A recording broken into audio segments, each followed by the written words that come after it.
Good morning, good afternoon, or good evening, wherever and whenever you are listening or watching today's podcast. I'm Adam Parry, the editor of Event Industry News, and today I'm joined by the wonderful Juliet Tripp. Juliet is your go-to girl for all things events, personal development and wellness. She's a professional speaker in the events industry, and really I've seen her doing a great job at empowering women and helping event profs globally kind of match and reach their goals. So Juliet, welcome to the podcast. Thank you. Thank you so much for having me. Excited to be here. Yeah, Juliet, I guess most people, if they've seen you online, will know you as Juliet Tripp, Juliet Tripp Events. But actually, and news to me this morning as well, that is that you actually are a senior event manager for Chemical Watch. Is that correct? Yes, it's correct. So I'm planning international events right now. Obviously, it's August 2020, so planning lots of virtual events. Soon to move into a hybrid format. But yeah, I kind of juggle my full-time job, which I absolutely love, and personal brand building, side hustles, and all of that. Perfect. And that's what we're going to talk about today. But just very briefly, I guess, what's it been like for you transitioning from physical events, now having to plan kind of online events? How have you personally found that transition? Do you know what? It's been amazing. And I definitely count my blessings every day that I still have a job, and I'm very lucky to still be working and be busy. But it's certainly been tough. It's a learning curve. It's meant a lot of hours. I don't like working from home. I'm an extrovert. I need to be around people. So that's been tough. And I just know I love traveling. I love seeing people and creating these moments live, but we can't do that right now. So it's been great to have an alternative and be able to do that. Yeah, I think there's many people in the same space as you. I never thought I'd say this, but I can't wait to walk an exhibition hall.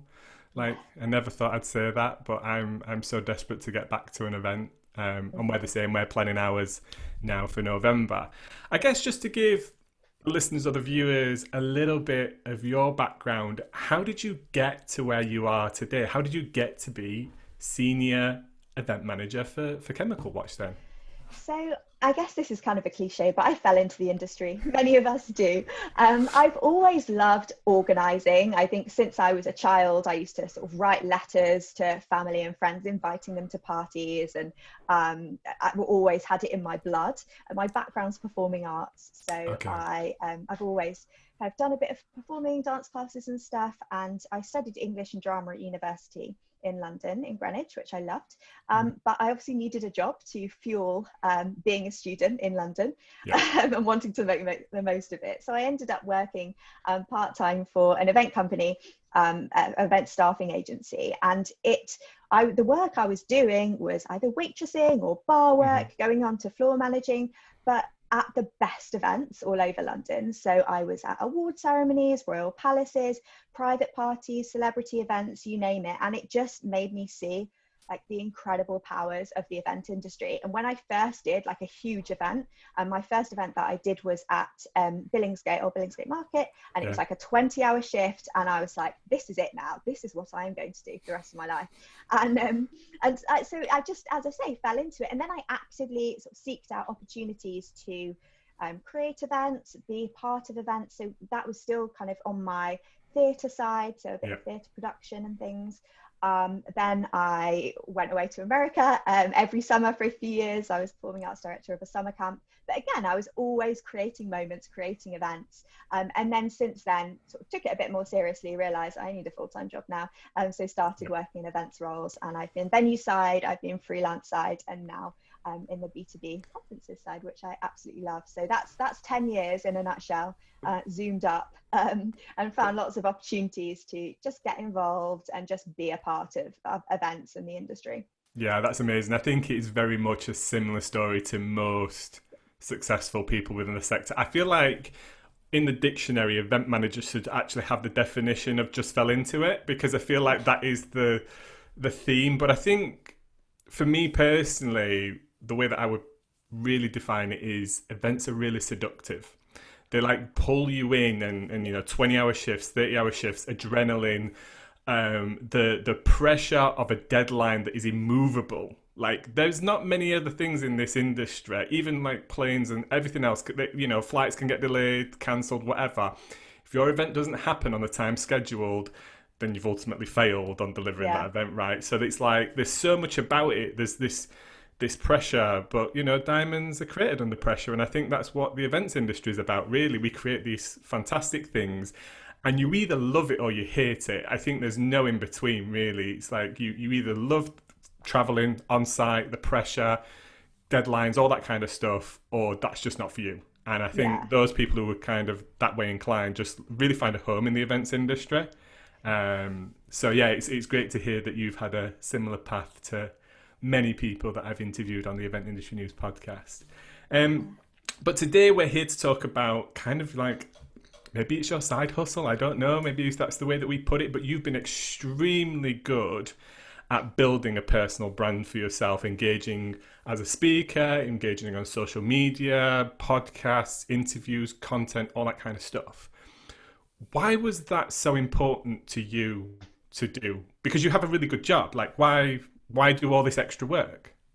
Sure. I guess that's a question maybe I should ask myself, but it's I just understood that I had a voice. I had stuff that I needed to say, that I Hmm. needed to share with the industry, that, ways that I wanted to connect with my industry peers, and I needed a platform to do that.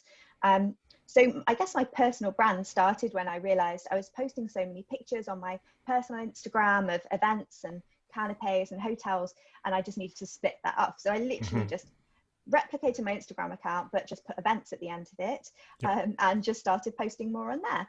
And then that grew into me realizing actually I want to speak more. So I had a blog, and then wanted to speak on stage. And I guess it provides a platform to me to be fully me and everything that I want to share, and engage in stuff that matters to me, and help people, and put out content that might encourage someone to take a leap or to learn about a new side of the industry, Yep. anything like that, which is just so important to me. So it's really just grown from there. And I love creating content and engaging with the industry.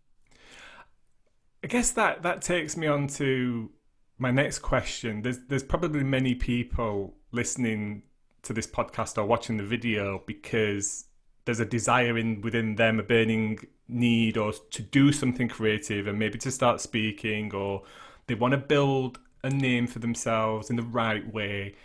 Like, for those that are in the industry looking to create a personal brand and craft that, like, what's your biggest tip to them in terms of starting out on that journey? Knowing your why and knowing Okay. your niche. Yeah. So it's all very well doing what I did, a few years back. I was able to stand out, but right now there are so many people who are Yeah. starting to create personal brands, and the ones that stand out are the ones that have a why. They know their reason, and they know what they are offering their community, whether that's online or offline. So you certainly have to do the work.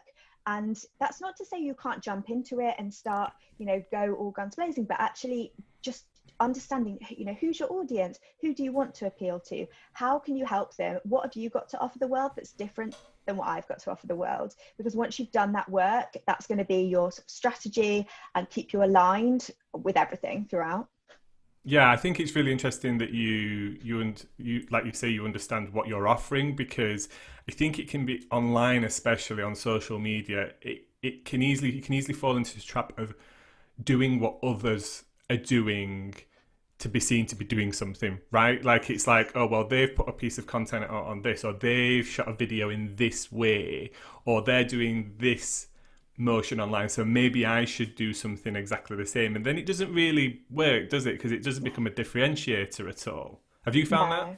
Yeah, massively. And it's got to align with you and who you are as a person, because it's so easy to compare yourself to people online, right? We all Hmm. do it. We're doing it all the time. But when you can truly stand on your own stage in your own spotlight, that's when it's going to be natural for you to be posting stuff that actually, that really showcases your voice and what you have to say.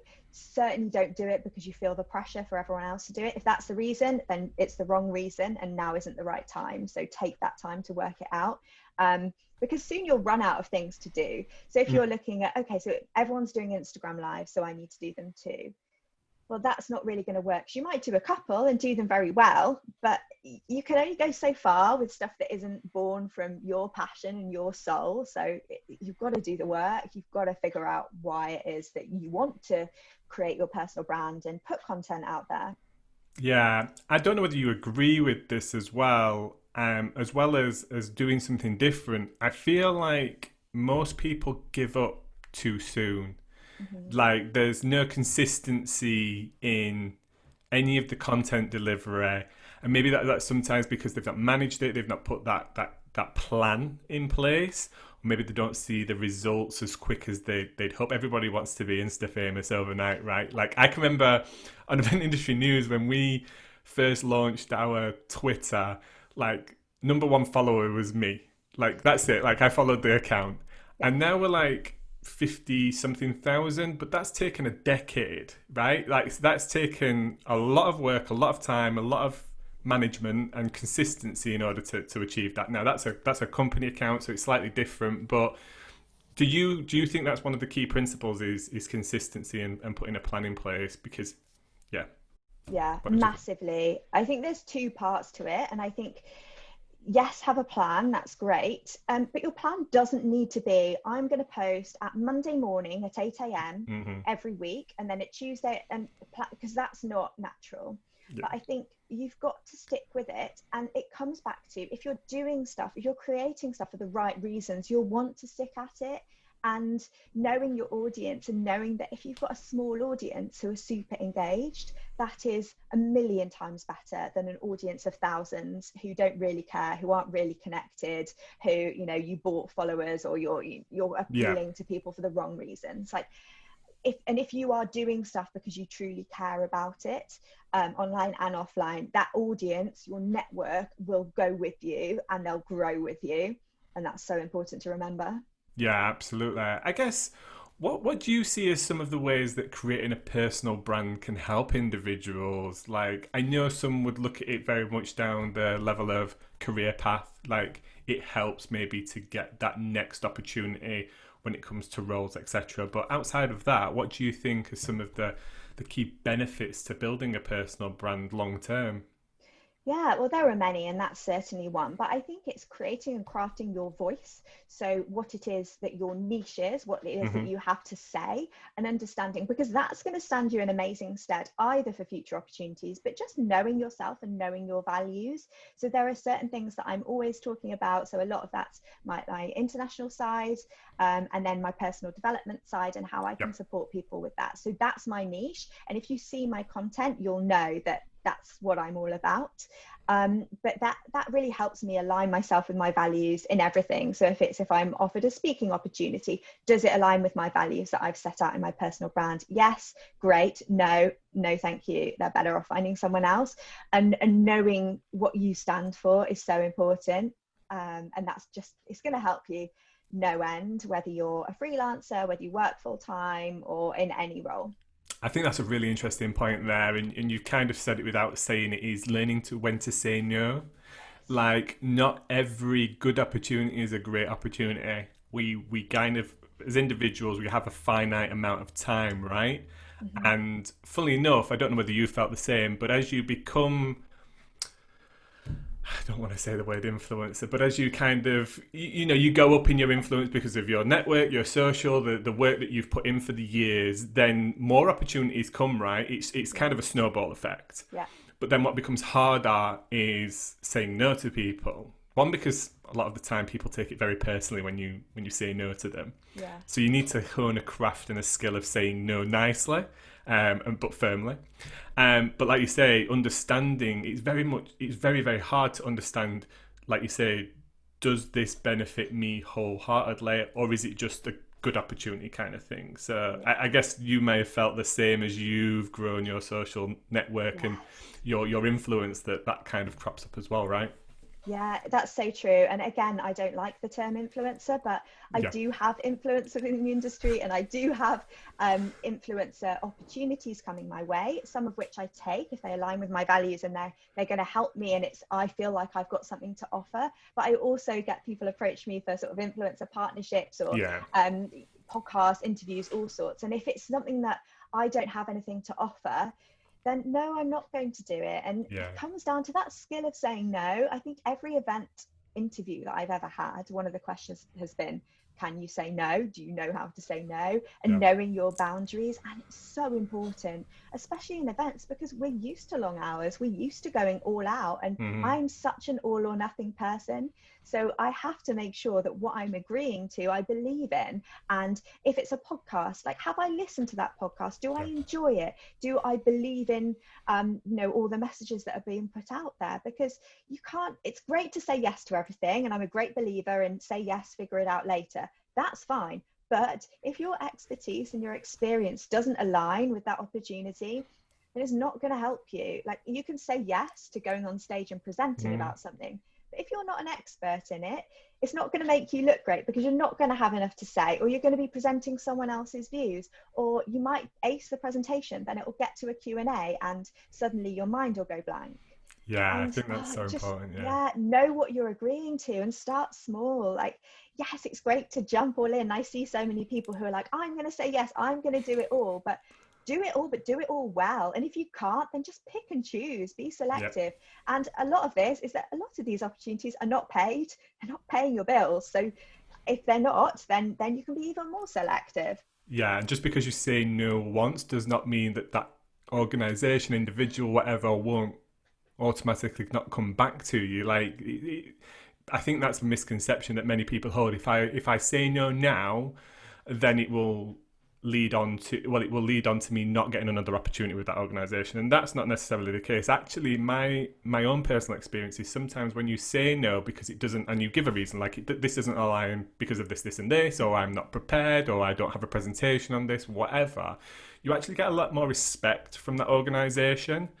And even more so, like, if you think that it is something you're quite happy to do, but let's say you don't want to do it for free, be very open to have a conversation with them. Is there any remuneration around this? My time is quite short at the moment. I have some to allocate, but it needs to have an income aligned with it. Otherwise, I can't allocate the time to it. And I think that's something that people really need to bear in mind as they grow that personal brand as well. I think that's super, super important.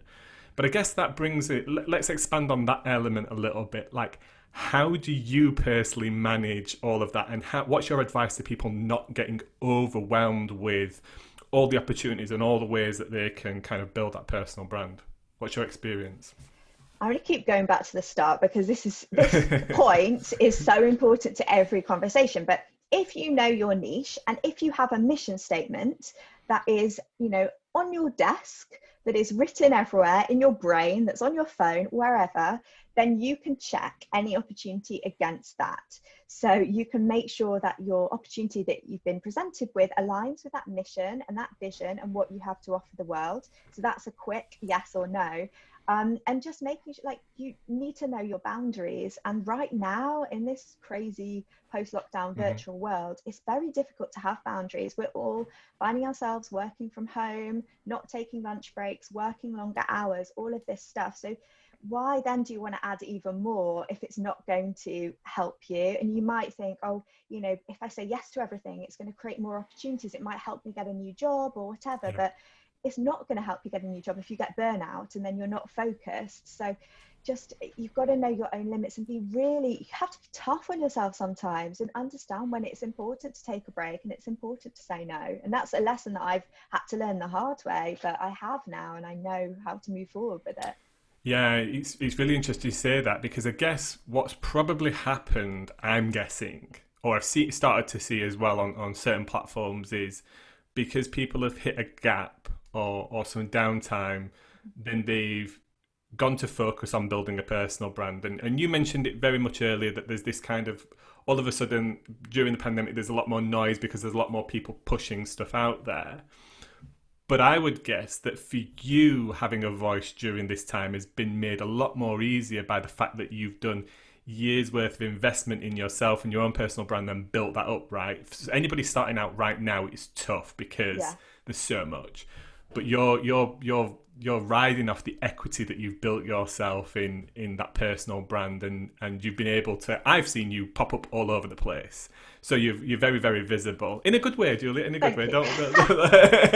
Don't. So I guess that's one of the things coming back to that investment is it's not initially visible right there and then when you start, right? It's in the years to come where that will pay off when it comes to a job role, or pay off when it comes to a freelance opportunity or a speaking gig or something like that, right? Yeah, so true. And you've got to play the long game. And Hmm. you use the term investment, which is also so important. I have learned to invest both time and money into building myself, and creating, a better opportunities for myself, or just like honing my experience, getting more expertise in certain areas. So I am like paying for online courses. I am paying for like premium versions of websites, of Yep. apps and stuff, because it gets to the point where, yes, there's so much that you can do for free, but when you want to like elevate and step up to the next level, and how can I put out content to the world if I'm not an expert in it? And if I Yeah. can't invest in myself, how are other people going to invest in me and what I'm doing? So that's super important as well. Yeah, no, I think one of the things that I've seen more recently is that there's been a huge amount of opportunity for the industry to invest in themselves with digital skills, with learning about live streaming, event platforms, digitization. Let's say you're in charge of sponsorship or revenue driving for your organization. Like, I know a lot have struggled with quantifying how they transition that into online or virtual. And all of that information and content and availability of that has been available, in my opinion, for the last decade. Like, Yeah. platforms and this way of working has not just popped up overnight. Like, this is how the whole world works in terms of delivering content online. And if a lot more of the industry had invested in themselves in learning that kind of stuff, then the transition would have been a little bit smoother. I'm not saying it wouldn't have been as painful, but it would have at least, like, the amount of organizations I've talked to that have really struggled with the speed at which they need to upskill their team and them and themselves as well. Like, just because you're a physical event manager does not necessarily mean that also transitions online, because then it becomes very much more technical, right? Doesn't it? Yes. Yeah. So yeah, you are absolutely right. The investment in yourselves, whether that's the technology, the platforms that you use to create your content, or just yourselves in terms of your own skill set and stuff, it's so, so important. And I think we'll see a lot more of that in the sector going forward as well. People will really Mhm. themselves. Um, but I guess let's talk about some of your top tips then, like, because there is so much you can do. Like you say, there's Instagram lives, there's vlogging, there's blog content, there's like, what in your opinion right now, um, is some of the best things to do? What's your like top three tips in terms of investing your time and your effort? What's working for you in terms of gaining traction, let's say? Sure. So I will just proceed this by saying I am not a TikToker, and I will not be joining TikTok Oh, because I'm on I TikTok. everyone's saying, why aren't you on it yet? But I think you have to do what you know you can do and do it well. So right now, people need connection. So Hmm. are you providing opportunities for people to connect? What can you offer, I think, is important right now. What can you offer the world? Because we're all kind of uncertain. We're trying Yeah. to figure out what on earth the world's going to look like. So how are you serving your community? Figuring that out, aligning it with your values, is so important. So for example, I am showing up for my community with like personal development tips, but I'm also keeping it real, Yeah. because I think that that's what people want to see. And I do that when I'm running live events as well. So I don't necessarily just want to see photos of flashy hotels. I'll show you what I'm doing, how I structure my workday when I'm on site, or how I deal with jet lag and stuff. So I think it's like the person behind it is super important. So that was probably like four tips rolled into one. But So making just sure just that you've got just that. on that then, do you share the post 20-hour shift backstage, absolutely wiped out in the high vis vest, very unglamorous kind of content as well, as I call it, the real stuff? Yeah, you've got to see the real stuff because I think people have looked at what I've done and said, oh, it must be so glamorous, all Mm. those first class flights. Are you kidding me? I've never flown first class in my life.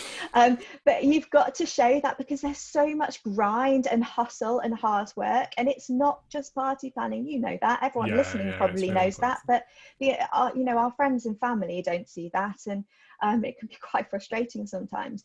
So I think it's really important to show, and as an industry influence or as someone who has got significant experience in the industry, I want to show people that are coming in to the industry the kind of skills that you need and the Yeah. way you need to adapt and actually what it looks like to be running international events because it's not all glamorous. So yeah, I love to show all sides and I think I do that. And that that ties up really nicely with how you and so many start out, right? People accidentally fall into it. I mean, even the Evises fell into organising Glastonbury ultimately just because of the Yes. opportunity and they had some land and they started throwing parties. And I know so many people like that. But what's really hard is the definition of the career path going forward, right? Yes, there are great universities out there, and you went to one yourself, which can give you the base, the foundation of event management as a degree. Mm-hmm. But sometimes, your situation doesn't actually allow you to go to that. Maybe that's financial, time, whatever circumstance. But I guess what you're showing is that there are so many different ways that you can invest in yourself and upskill and create great opportunity going forward for yourself and do that with what you're doing here. Um, I'd like to ask you a little bit more about what you're currently speaking on and what are the hot topics for you because I always find it really interesting what niche people are focusing themselves around. That's such a good question. I think right now, so many people are like, "Oh, we need you to speak about virtual." Okay, great, Mm, but I'm not. I'm not an AV person. I'm not a technical expert. But what I can offer is a strategy and a goal setting. So I'm speaking more about strategy than ever before. How to set event goals, how to set personal goals that align with the goals for your events, how to have a strategy, how to weave different things into your strategy. yeah. So for example, wellness or virtual event engagement, like that, my niche is always going to be the strategic thinking, the goal setting, the drive, and that can align with so many different areas. So I think, if that's something that you need a speaker on, I'm certainly someone that can speak to that because that's what I always have as my Yeah. focus and my core. And what's one of your goals then? What is one of the goals that you set yourself for 2020? If there's a time frame on it, that is like I don't know how it works for yourself personally, but what's one of your goals? Oh, I've got so many. And I think I used to just set a goal. I used to set goals that were just based on career. So it'd be like Mm, getting a promotion or working in this industry. And it's so important to make sure that your goals align with your passions. And I speak about this every day. And I love helping people in that. But I think one of mine is to go more international with my speaking. So mhm. I love presenting. I have done for some time. I'm speaking at a lot more international virtual events, but I just can't wait until I can fly more and actually speak at international events too. So that's something that I'm working on right now. So, just by saying it now, putting it out there to the universe, if you're listening, if you need an international speaker 2021, let me know. There you go. I mean, I totally align with that as well. And so many times, like we live in this digital world, don't we, where everything can be stored online, like your notes. I've now currently got my Apple Notes open with like a bajillion of them. But what I personally do, which I find really important, is to actually physically write some of those goals down in a notepad. I think you mentioned post-it notes earlier Yeah. because you can start to visual. I think there's something. I don't know what the word is, but there's something ingrained in us that when we write something down physically, it becomes a manifestation of what you want to achieve, right?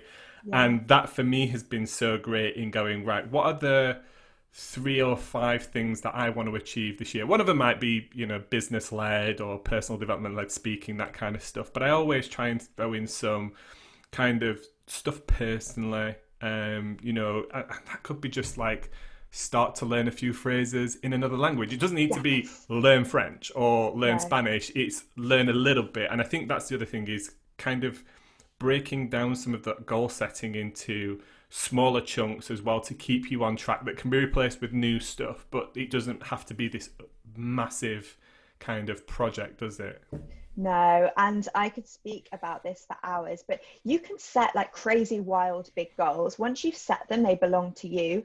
You will make them happen. You absolutely can. But it's those steps along the way, and they also translate into little small wins that you can celebrate. Hmm. Because it can be playing the long game for some of these big goals. And if you've got little steps that you can celebrate, that you can know that you've achieved, that's really important. And also, without going too sort of woo woo and spiritual, like if you write stuff down as if it's already happened, it's like the law of attraction. You're believing it, so you can achieve it. Yeah, And yeah. subconsciously, you just find all these opportunities coming your way because you're open about it and you put it out there. Yeah, I totally agree. I don't think it's woo, Julia. I believe in the power of words, like Yeah. what you speak, the words that you come out of your mouth, the thoughts that you have. It's not magic. It doesn't, like, I want to be a millionaire tomorrow. It doesn't work. That's not No. what we're on about here, is it? It's I'm going to make this small improvement tomorrow, or I'm going to stop saying this because I feel that it has a negative impact on where I want to get to, right? And I Yeah. think the happiest people, the people that are maybe the most successful, and I urge on caution when I say that because this is not true for everybody, but they have a very um, affirmative approach to their own personal career and how they see themselves. It's almost like there are no barriers to where somebody can get to. People put barriers in front of themselves. I can't do that because of this, and this. I can't do that Yeah. because of this, and this. Well, if somebody's done it, then you can too. It's just they've probably dedicated a large proportion of their effort and time in order to achieving that one single. Like, let's Yeah. take Mo Farah, right? I can't run as fast as Mo Farah. Well, you can, but to be fair, you might be a little bit late to the mark if you're only starting now. He's dedicated his whole life Yes. to being able to run like that. And I think that's the way that I look at things, that the power of words are very important. Writing things down, having it in your vocabulary as you talk, as you say, maybe even using that as the type of content that you push out, whether that's blog content, Instagrams, interviews, all that kind of stuff, really reinforces and helps you get to where you want to go. At least that's my own personal experience. Yeah. So, Yeah, so true. And you can make it work for you. Like you can be clever and selfish with your content and use it to help you. So if you've got a niche, if you want to get a job that's maybe more tech focused, you want a virtual mhm. events role, are you posting about virtual events? Are you showing your expertise? Are you placing yourself as an expert within the industry? Because if you are, that's when those opportunities are going to come your way. Yeah, it's so important that you can niche yourself down. Don't get trapped in that I have to talk about everything. I have to talk about sustainability, wellness, tech, blah blah blah. Like, that's too much. People don't actually engage with content that way. I know I personally don't. Like, a lot of my content that I personally absorb outside of news and things like Instagram and stuff is YouTube. And within those YouTubers, shall we say, those content creators, I have ones for certain different things. Maybe that's fitness or cooking, or they don't, like, the cooking guy doesn't do the gym videos as well. Not all of the time, but some of the time. They focus on a particular theme, don't they? And that's what people gravitate towards. And I think that's so important, like you say. Julia, I'm sure you have a super busy day ahead of you, but where can where can our audience connect up with you? Where can they find information or content that you've put out about wellness and personal development? Where's the best place to connect up with you? So I'd say Instagram's definitely my power platform. So I'm at Juliet Tripp Events on Instagram. You can also find me on Twitter at Juliet Tripp with an underscore because someone's stolen my Twitter. My website is juliettrippevents.com. So there's blogs on there. There's my e-zine that I create every couple of weeks. And I also have, if you're interested in personal development, goal setting, I have a membership and community for event profs called Event Goal Getters, which is eventgoalgetters.com, and on Instagram too. And that can help you set and slash your goals as an event prof. So I have one final question before we go, Juliet. But interestingly, about the Twitter thing, do you know it's actually illegal? Not illegal. It's against their terms of service that if you were to try and acquire that handle, that's against them and you can get banned. Wow. Like, if you actually try and pay somebody for it, somebody approached me about a Yeah. handle and they got banned. Wow. Yeah, I didn't report them. Funnily enough, it was not. It was like, oh, we have this brand that is your company. Like, would you like to purchase it? Next thing, it's like this account has been banned. Yeah, so don't ever try and do that, anybody that's No, listening. I Just won't. stick with what you've got. Yeah. You mentioned TikTok earlier, right? Yeah. What's your opinion then now on Facebook essentially carbon copying and cloning that and creating reels on Instagram? Is that something that you're going to use? Do you see that as a content opportunity on that platform? Maybe, but it goes down to the type of content. So, as you can all tell from this podcast, I'm a talker. I like to talk and I like to have the time to sort of get my message across. So, for me, the stuff that works better is like Instagram TVs, where I can really get to grips with a topic or interview someone on a particular topic. I think, yes, reels are fun, but I just don't know right now. I think if I was to use TikTok, I lie, actually I did download TikTok because there was a fitness challenge that I made my husband do and then deleted it afterwards because I wanted to try it. It was like a plank challenge to music, but I think it has to align with who you are and what you have to offer the world. And I feel like right now the content that I'm putting out doesn't align with TikTok, and that essentially it's the same sort of format with reels. So that's not to say I won't try it. I'm always open to try everything. Who knows what's around the corner? But I'm going to focus on the stuff that I know that I can do really well and leave that stage open for people that do that other stuff really well. So everybody that's listening to this podcast or watching it, this was recorded on the 10th of August at 10:41. If you see Juliet posting on TikTok, let me know because we'll call her out on it. But yeah. Juliet, thank you so much for coming on today. This has been really, really informative to me, and I'm glad that you are doing what you're doing. It's very important that somebody like yourself is putting this kind of advice and content and out for the industry to absorb absolutely at the moment, because it's going to be very important going forward depending on what the events industry looks like post corona. Juliet, thank you very much for coming on today, and we'll catch you in the next one. Thank you so much.